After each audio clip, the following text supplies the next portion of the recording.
మరి ఈ మధ్య కాలంలో ఏ సంఘటన జరిగినా కూడాను దీనికి రాజకీయాన్ని ఆపాదిస్తూ ఉన్నారు. యాక్సిడెంట్స్ జరిగినా, అత్యాచారాలు జరిగినా, లేదు ఏ ఘటన జరిగినా గూడాను, రోడ్డు మీద చెత్త తీయలేదు అన్నా గూడాను దీనికి సంబంధించి ప్రతీదీ గూడాను రాజకీయపరం చేస్తూ ఉన్నారు. ప్రధానమైన అంశాల్ని ఏవైతే ప్రజలకి సంబంధించిన అంశాలుంటాయో, ఈ ప్రమాదాలకి సంబంధించి ఇటువంటివి ఏవున్నా గూడాను రాజకీయాల్ని ఆపాదించకుండా దాని తరువాత చర్యలు ఏం చేయాలి అన్న దాని గురించి ముందుకు తీసుకెళ్తే బాగుంటుంది అని చెప్పేసైతే నెటిజన్లు ఒక అంశం మీద ఆగ్రహాన్ని వ్యక్తం చేస్తున్న పరిస్థితి కనిపిస్తూ ఉంది. మరి ఒక్కోసారి మనం ఒక సామెత ఉపయోగిస్తూ ఉంటాము. శవాల పైన పేలాలు ఏరుకుంటూ ఉంటారు అని చెప్పేసి సామెత ఏదైతే ఉందో సేమ్ ఇదే పంతాలోన వైసీపీ పోతోంది అని చెప్పేసి ఇప్పుడు అధికార పార్టీ నాయకులు కొంతమంది వాదిస్తూ ఉన్నారు, ఆరోపిస్తూ ఉన్నారు. ప్రతి అంశాన్ని కూడాను ఏది తీసుకున్నా కూడా ఇప్పుడు ఉన్న అధికార పార్టీకి దాన్ని ఆపాదించే ప్రయత్నం చేస్తూ ఉన్నారు వైసీపీ నేతలు. ఇంకా ఏ అంశాలు లేకపోయినప్పటికీ కూడా ప్రతి దాన్ని కూడా చిన్నదాన్ని కూడా చాంతాడంత పెట్టి లాగి దాన్ని పెద్ద ఇష్యూగా చేస్తూ ఉన్నారు అని చెప్పేసి నేతలు ఆరోపిస్తూ ఉన్నారు. అయితే ఇదే నేపథ్యంలో ప్రజలు కూడా నెటిజన్లు కూడా ఇదే చెప్తూ ఉన్నారు.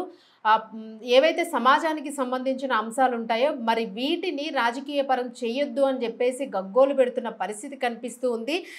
ప్రతి ఒక్కరు కూడా చూస్తూనే ఉన్నారు. దీనికి సంబంధించి కర్నూలు ఘటనలోని దాదాపు 20 మంది మృత్యువాత పడ్డారు. దీనికి సంబంధించి ఇప్పటికీ కూడా కేసుకి సంబంధించిన డీటెయిల్స్ పరిశోధన జరుగుతూనే ఉంది. అలాగే శవాలకి సంబంధించి కూడా మృతదేహాలకి సంబంధించి అక్కడ పరీక్షలు కూడా నిర్వహిస్తూ ఉన్నారు. కొందరిని అప్పగించారు, కొందరిని అప్పగించలేని పరిస్థితి చూస్తూ ఉన్నాము.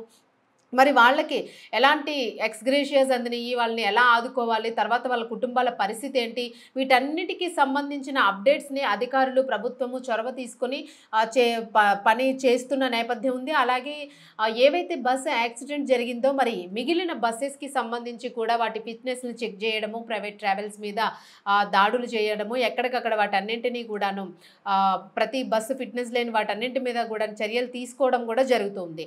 మరి ఈ ఇటువంటి పరిస్థితుల్లోని తమకు తోచిన సాయము అనంటే ఏ రకంగా చేస్తాము? ఇప్పుడు మరణించిన వారి కుటుంబాలకి మీరేదైనా ఇవ్వగలుగుతారా? మరణించిన కుటుంబానికి ఏదైనా మీ తరఫు నుంచి ఏదైనా భరోసా కల్పిస్తారా? అని ఆ రకంగా ఏదైనా ప్రతిపక్ష పార్టీలో ఉన్నవారు గానీ ఎవరైనా కూడా వ్యవహరిస్తే బావుంటుంది అని చెప్పేసైతే ప్రజలు పెద్ద ఎత్తున ఆగ్రహాన్ని వ్యక్తం చేస్తూ ఉన్నారు. అసలు ఉన్న అంశాన్ని తేల్చకుండాను దీన్ని తెర మీదకి ఎక్కించి రాజకీయ రంగం చేసి దీనిలో పెద్ద ఇష్యూ కింద క్రియేట్ చేస్తున్నారు. ఇందులో ఉన్న కొంతమంది నేతలు, అలాగే కొంతమంది ఆర్టిస్టులు, నేతలుగా మారిన ఆర్టిస్టులు అని చెప్పేసి ఆగ్రహాన్ని వ్యక్తం చేస్తున్నారు. మరి దీనికి సంబంధించి పోలీసులు కూడా తీవ్ర స్థాయిలో ఆగ్రహాన్ని వ్యక్తం చేస్తూ కేసులు నమోదు చేస్తూ ఉన్నారు.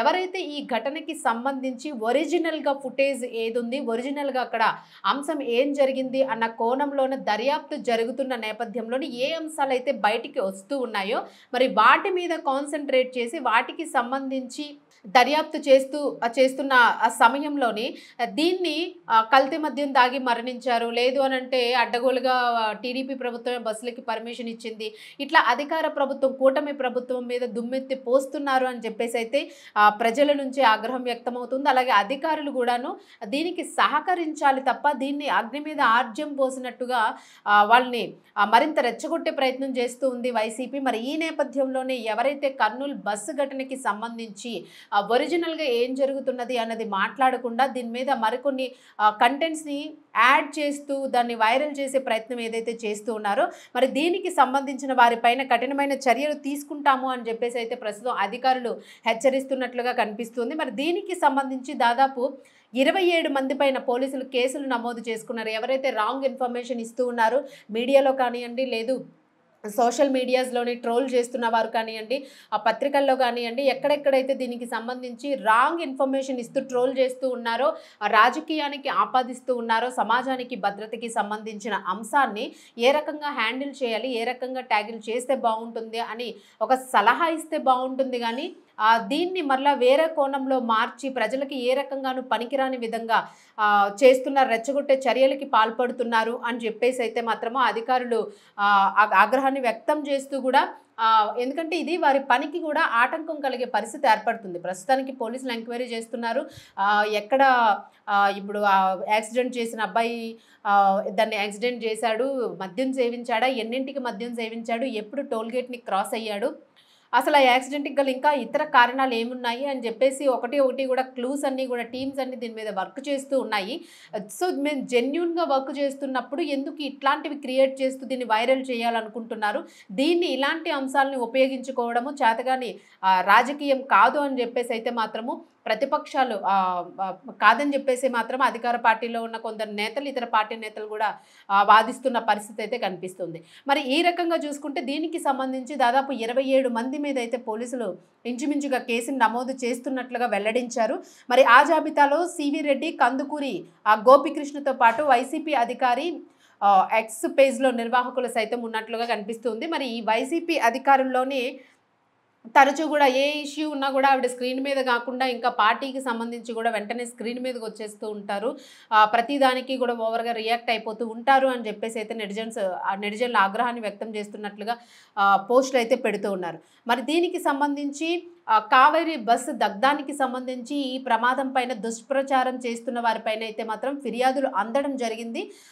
లోకల్‌గా ఉన్నవారు అలాగే కుటుంబ సభ్యులకి సంబంధించి మృతులకి సంబంధించి గూడా కొంతమంది దీన్ని దుష్ప్రచారం చేస్తున్నారు. ఈ అంశంలో రాజకీయ కోణంలో మమ్మల్ని ఎందుకు ఇరికిస్తున్నారు అని అంటూ గూడాను వాళ్ళు గూడా పోలీసులను అప్రోచ్ అయ్యి కొన్ని కంప్లెయింట్స్ అయితే రైజ్ చేసిన పరిస్థితులు అయితే ఇక్కడ కనిపిస్తూ ఉన్నాయి. మరి కర్నూలు తాలూకా అర్బన్ పోలీస్ స్టేషన్‌లో అయితే కేసు నమోదయ్యింది. దీనికి సంబంధించి ఫిర్యాదులు అయితే అందని అందులో భాగంగానే 27 మంది పైన పోలీసులు కేసు అయితే నమోదు చేసుకున్నారు. మరి ఈ జాబితాలోనే ఆర్ఎస్ శ్యామల వైసీపీ కార్యకర్తగా ఈవిడ వ్యవహరిస్తూ ఉన్నారు. మరి వైసీపీ నేతగా ఈవిడ ఈ పేరు కూడాను కంప్లెయింట్‌లో ఉన్న నేపథ్యంలో మరి తాను కూడాను ఒక వీడియోని మాట్లాడడం జరిగింది. దానికి సంబంధించి ఎక్స్‌లోన పోస్ట్ చేయడం జరిగింది. దీనిలో కల్తీ మద్యాన్ని ఏదైతే ఇప్పుడు అధికార ప్రభుత్వం ఉందో ఇది తయారు చేస్తున్న కల్తీ మద్యాన్ని తాగడం వల్లనే ఈ యాక్సిడెంట్ జరిగింది. రాంగ్ టైంలోన షాప్స్‌ని ఓపెన్ చేసి కల్తీ మద్యాన్ని అమ్ముతున్నారు. కల్తీ మద్యం నేపథ్యంలోనే శివశంకర్ అనే వ్యక్తి బస్‌ని గుద్దడము, యాక్సిడెంట్ జరగడము, ఇంతమంది ప్రాణాలు పోవడము అని ఒక సీన్‌ని క్రియేట్ చేసే ప్రయత్నం చేస్తూ ఉన్నారు ప్రజల్లోని. సో, ఈ నేపథ్యంలోనే వాళ్ళపైన అయితే కేసు నమోదు చేయడం జరిగింది. మరి అది కూడా వైసీపీ అధికార ఎక్స్ పేజ్‌లోనైతే ఈ నిర్వాహకులందరూ కూడా ఉన్నట్లుగా పోలీసులు అయితే గుర్తించారు. మరి వాళ్ళ మీద అయితే కేసు నమోదు చేసుకున్నారు. ఈ క్రమంలో కర్నూలు మండలం దగ్గరలో ఉన్న బి తాండ్రపాడుకు చెందిన ఒక పర్సన్ పోలీసులను అయితే ఆశ్రయించారు. మరి ఆయన ఫిర్యాదు మేరకే పోలీసులు కేసు అయితే నమోదు చేశారు. అలాగే ఇంకా ఇతర కొంతమంది కూడాని దీనికి సంబంధించి మరింత తీవ్ర స్థాయిలో ఏవైనా విమర్శలు చేసి తీవ్ర స్థాయిలోన లేని అంశాలను దీనికి ఆపాదిస్తూ చేసే ప్రయత్నం చేసే వారి మీద ఖచ్చితంగా కేసులు నమోదు చేస్తాము, ఊరుకునే ప్రసక్తి లేదు అని చెప్పేసి చెప్తున్న పరిస్థితి కూడా చూస్తూ ఉన్నాం. మరి పోలీసులు అయితే మాత్రము ఈ విషయంలోనే చాలా సీరియస్‌గా తీసుకుంటూ ఉన్నారు. ఎవరైతే ఈ ఒక్క ఘటననే కాదు ఇలాంటి యాక్సిడెంట్స్ గానీ, మృతులకి సంబంధించి గానీ, లేదంటే అత్యాచారాలకి సంబంధించి గానీ ఎక్కడైనా కూడాను సమాజంలో ఏదైనా నష్టం జరిగింది, ఏదైనా చేయకూడని చర్యలు చేసి ప్రజలు నష్టపోతున్నారు అన్నప్పుడు అధికారులు అప్రమత్తమయ్యి వారు చేస్తున్న ఫాలో అప్స్ ఏవైతే ఉంటాయో, ఏదైతే దర్యాప్తు చేస్తూ ఉంటారో ఆ కోణాన్ని చెడగొట్టే ప్రయత్నం చేయొద్దు. నాయకులు ఏదైనా తమకి తోచిన పర్ఫెక్ట్ డీటెయిల్స్ ఏమైనా తెలిస్తే దాన్ని చెప్పండి తప్ప లేని దాన్ని ఆపాదిస్తూ ఇలాంటి వీడియోస్ వైరల్ చేయాలని చెప్పేసి అయితే మాత్రం ప్రయత్నం చేయొద్దు. ఇలా నాయకులనే కాదు ఎవరు ఇలాంటి చర్యలకు పాల్పడినా కూడా ఖచ్చితంగా కఠిన శిక్షలు అయితే వేయాల్సిన పరిస్థితి ఉంటుంది. కఠినంగా చర్యలు తీసుకుంటాము అని చెప్పేసి పోలీసులు అయితే మాత్రము అధికారికంగా వాళ్ళు చెప్పడం జరిగింది. మరి ఏదైనా ఒక న్యూస్‌ని మనం ఇచ్చేటప్పుడు దానికి సంబంధించి పూర్వపరాలు ఏమున్నాయి ఆ కోణంలోనే ఆలోచించి ఒక మెసేజ్ ఓరియెంటెడ్‌గా ఇవ్వండి తప్ప దాన్ని వైరల్ చేసే ప్రయత్నంలోనే లేనిపోని అంశాలన్నీ ఆపాదిస్తూ ఇటువంటి ప్రయత్నాలు అయితే చేయొద్దు అని చెప్పేసి అయితే అధికారులు గట్టిగానే హెచ్చరిస్తూ ఉన్నారు. మరి దీనికి సంబంధించి ఏపీ పోలీస్ యంత్రాంగం అంతా కూడా ఈ విషయం మీద అయితే ఇలాంటి పోస్టులు చేస్తున్న వారి మీద ఎటువంటి ఎంత అధికారంలో ఉన్నవాళ్ళైనా ఏ పార్టీలో ఉన్నవారైనా కూడా సో అందరూ తమకి సమానమే, ఇలాంటి ఇష్యూస్ మీద మాత్రం ఎవరిని కూడా బేఖాతరు చేసేది లేదు అని చెప్పేసి అయితే గట్టిగా వార్న్ చేస్తూ ఉన్నారు.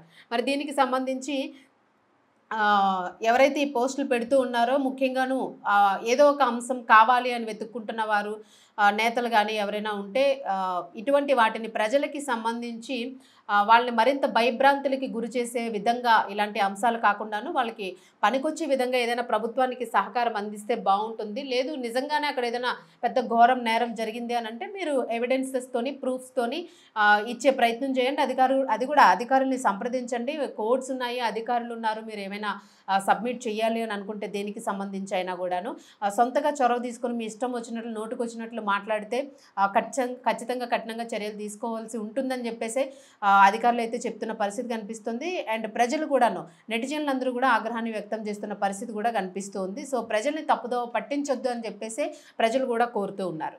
మరి దీనికి సంబంధించి ప్రస్తుతానికైతే మాత్రం వైసీపీకి సంబంధించిన నేతల మీద అయితే ఈ ఆరోపణలు వస్తూ ఉన్నాయి. రాంగ్ రూమర్స్ క్రియేట్ చేస్తూ దీన్ని పెద్దగా చేస్తున్నారు అంశాలని అని చెప్పేసి.